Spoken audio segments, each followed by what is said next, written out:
This video was made possible by my patrons, Joshua Bartlett, James Schubach, and Hector Defendi. Thank you so much to all of you. Hello everyone, this is My Two Cents. In the past few weeks, it seems like the sexual harassment and sexual assault allegations won't stop flying. Harvey Weinstein might have been the first scumbag to get thrown out under the bus, but it certainly didn't stop there.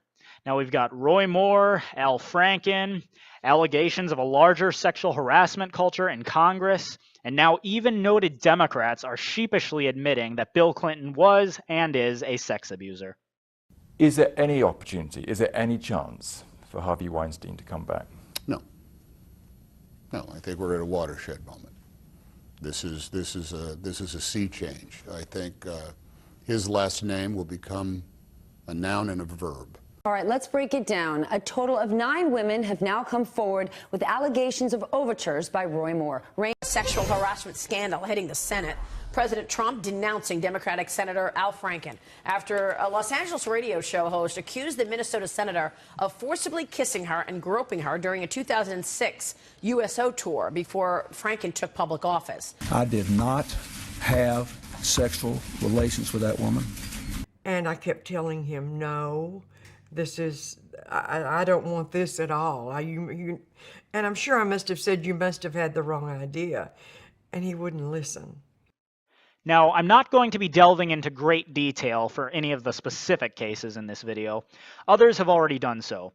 I will quick say that I am indeed frustrated by how people tend to immediately embrace and believe charges against their political opponents, yet tend to doubt charges against their political allies. All of us have biases, and so this can't be entirely avoided, but it's starting to get ridiculous. The question is always, are the accusations credible, not who are they against? Are there multiple independent details that demonstrate a consistent pattern of behavior for the individual in question?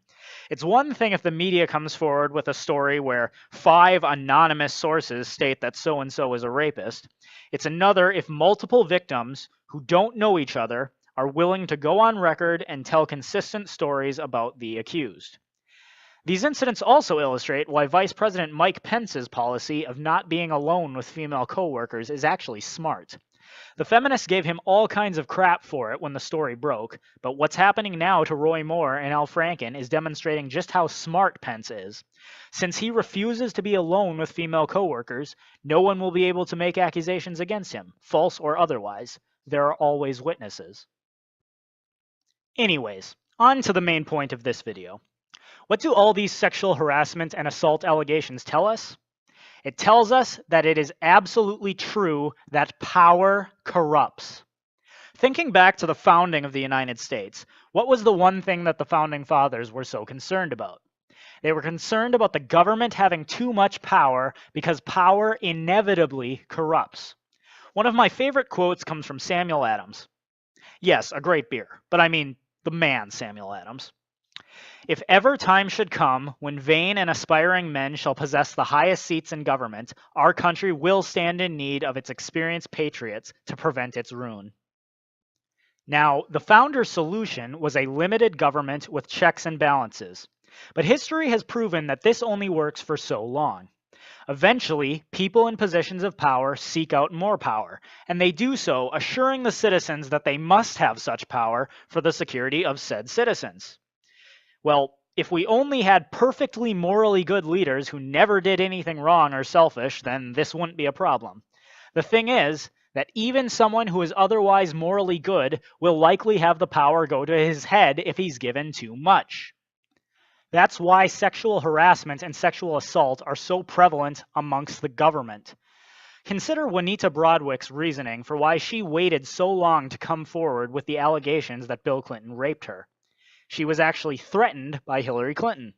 So I just nodded and told my friend, let's go. And I thought somebody from behind had grabbed a hold of my arm, but it was her. She grabbed a hold of my arm and my hand, and she pulls me into her, and she says with this very angry look on her face, which had been so pleasant seconds before, and in a low voice says, do you understand everything you do? And that frightened me. Now, despite the amount of time that passed, the amount of years before Juanita finally did come forward in the 1990s, I'd say Hillary made good on her threat. When Juanita came forward, the liberal media did anything they could to try and discredit her, looking for inconsistencies in her story, things like, was there really a parking lot outside the hotel room, and other such secondary details that any honest investigator knows are not enough to derail the validity of a testimony. Bill Clinton held the positions of Attorney General in Arkansas, Governor of Arkansas, and eventually President of the United States. He had the power to destroy Juanita's life if she ever came forward, and so she was scared. She says she was scared. And unfortunately, to this day, many politicians still have that power. This all reminds me of a story from the Old Testament book of 1 Samuel. It records a point in the history of the Jewish people where there was no centralized government in Israel. The people lived throughout the land, and law and order was enforced only at the tribal level by the elders. If and when the nation went to war, they united under the leadership of a judge, but then returned to the previous state afterwards. This is all detailed in the book of Judges. However, come the book of 1 Samuel, the Israelites decide they don't want to live without a centralized government anymore. So they ask Samuel, who is a prophet and the final judge, to give them a king. Samuel then tells them the following.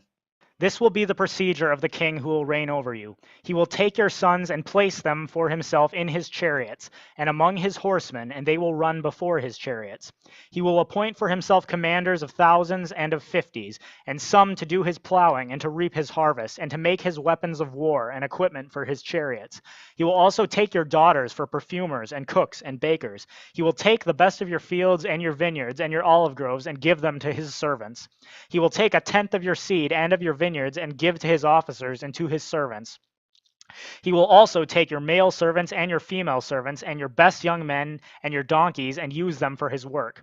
He will take a tenth of your flocks, and you yourselves will become his servants. Then you will cry out in that day because of the king whom you have chosen for yourselves, but the Lord will not answer you in that day. And all the whores and politicians will look up and shout, "Save us." And I'll whisper, "No." Nevertheless, the people refused to listen to the voice of Samuel, and they said, "No, but there shall be a king over us, that we also may be like all the nations, that our king may judge us and go before us and fight our battles." Now after Samuel had heard all the words of the people, he repeated them in the Lord's hearing. The Lord said to Samuel, "Listen to their voice and appoint them a king." So Samuel said to the men of Israel, "Go every man to his city." So even after being warned that if they are given a king, the king will abuse his power, what do they say? They still want a king. And guess what happens? For the next 500 years or so, almost all of the Israelite kings are complete tyrants. Even King David, the so-called greatest king of Israel, whom Jews and Christians alike still regard as one of the greatest, most moral leaders in history, what did he do with his power? Well, one night he saw the hottest chick he'd ever seen taking a bath. Turns out she was married, but he's like, "I'm the friggin' king. I can do what I want." He summons her to his palace, sleeps with her, gets her pregnant, and then has her husband murdered so that he can marry her. Throughout the story of David, you'll find that whatever good moral qualities he may have had, he still had quite a weakness for women. Now, whether or not you believe that the biblical account is historically accurate, the point about power corrupting still stands. Even a moral person, if given too much power, will abuse it somehow. So what then do I believe is the solution to all this sexual harassment and sexual assaults amongst members of Congress?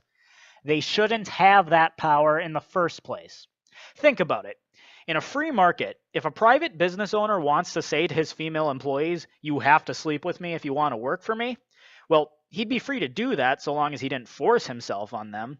However, women would also be free to tell him to screw off and go find employment elsewhere. They would also be free to inform the media, and everyone else would be free to boycott that owner's business. Honestly, how long do you think such a business would survive? On the other hand, the government can't be boycotted. You can't choose not to fund the government because taxes are mandatory. Further, even if the media can out certain politicians as sex abusers, so long as politicians have control over law enforcement and other such entities, they will have the power to cover up their misdeeds and destroy the lives of the people that they sexually harass and assault. Bottom line, the government is too powerful, and sexual harassment amongst politicians is a symptom of that. That's my 2 cents. Take it for what it's worth. Thanks everyone for watching. If you liked this video, please hit like and subscribe. You can also hit the bell to ensure you're notified every time I upload a new video. This video was made possible by my patrons, Joshua Bartlett, James Schubach, and Hector Defendi. Thank you so much to all of you. If anyone else would like to donate and help ensure that I have the time and resources to keep putting out content, for just $1 a month on Patreon, you'll receive a shout out at the end of every video and a link to one of your social media platforms in the description. You can also follow me on Twitter, minds.com, VidMe, WordPress, and iTunes. Uploads are every Tuesday, Thursday, and Saturday, so stay tuned for more videos.